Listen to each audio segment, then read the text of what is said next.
बाबा साहब भीमराव अम्बेडकर का नाम सुने हो ना? yes, बाबा साहब भीमराव अम्बेडकर भी तुम जैसे लोगों की तरह गरीब थे। कैसे थे? लेकिन तुम्हारे मम्मी पापा तो मजदूरी करते हैं ना।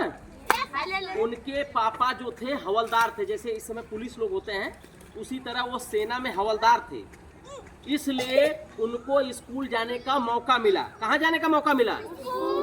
स्कूल जाने का मौका मिला। उसके बावजूद उनको स्कूल में उनके साथ क्या होता था? छुआछूत। क्या होता था? छुआछूत। तुम लोगों को भी कभी कभी कुछ बच्चे बोल देते होंगे तुम तो मुसहर हो, दूर रहो, ऐसे बोलते थे कभी? बोलते हैं कि नहीं? तेज बोलो। बोलते हैं? तुम लोग साथ होता है ना कभी कभी? तो उसी तरह सोचो, उस जमाने में उनके साथ छुआछूत होता था। अब तो बहुत कम हो गया, बहुत कम लड़के बोलते होंगे, ठीक है। लेकिन उसके बावजूद उन्होंने संघर्ष किया, पढ़ाई किया, ठीक है। और पढ़ाई करने के बाद उन्होंने सभी लोगों को पढ़ने का क्या दिया? अधिकार दिया। क्या दिया? आज तुम लोग पढ़ाई कर रहे हो तो उनकी देन है, बाबा साहब भीमराव अम्बेडकर की देन है। किसकी देन है? अगर वो संविधान नहीं बनाए होते, ठीक है, संविधान में छुआछूत मिटाने का आर्टिकल नहीं बनाए होते तो आज भी आप लोगों के साथ छुआछूत जैसा व्यवहार होता। एक साथ पढ़ने का अधिकार नहीं। आज तो सभी बिरादरी के लोग बैठते ना एक ही स्कूल में।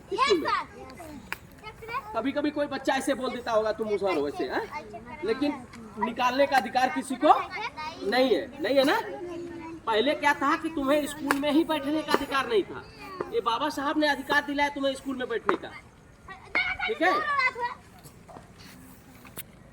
इसलिए आप सभी से हम कहते हैं कि अगर अपनी गरीबी को मिटानी है, क्या मिटानी है? अगर अपनी गरीबी को मिटानी है तो आपको पढ़ना पड़ेगा। क्या करना पड़ेगा? क्या करना पड़ेगा?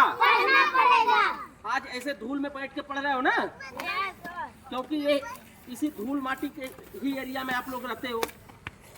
आप लोगों के पास रहने के लिए अच्छी जगह नहीं है, खाने के लिए अच्छा खाना नहीं है, पहनने के लिए अच्छा कपड़ा नहीं है, और किसी बच्चों को देखते होंगे बढ़िया ड्रेस पहन के जाते हैं सब स्कूल बस में जाते हैं। उनका घर बढ़िया होता है, उनके घर में टाइल्स संगमरमर लगा रहता है। आपके घर में क्यों नहीं लगा है? गोबर से लिपा जाता है।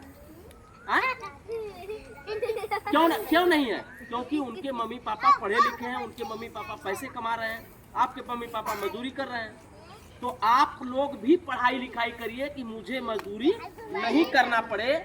हम क्या करेंगे? हम भी नौकरी करेंगे।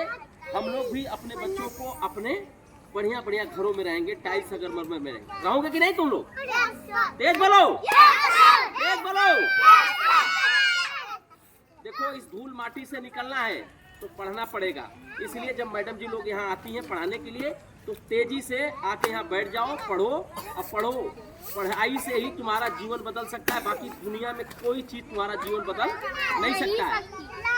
सिर्फ और पढ़ाई करोगे तुम्हारा जीवन बदल जाएगा। बाकी कुछ भी तुम्हारा जीवन नहीं बदल सकता है, ठीक है। तो पढ़ाई करो बेटा, हमारी बात मानो, पढ़ाई करोगे ना? Very good.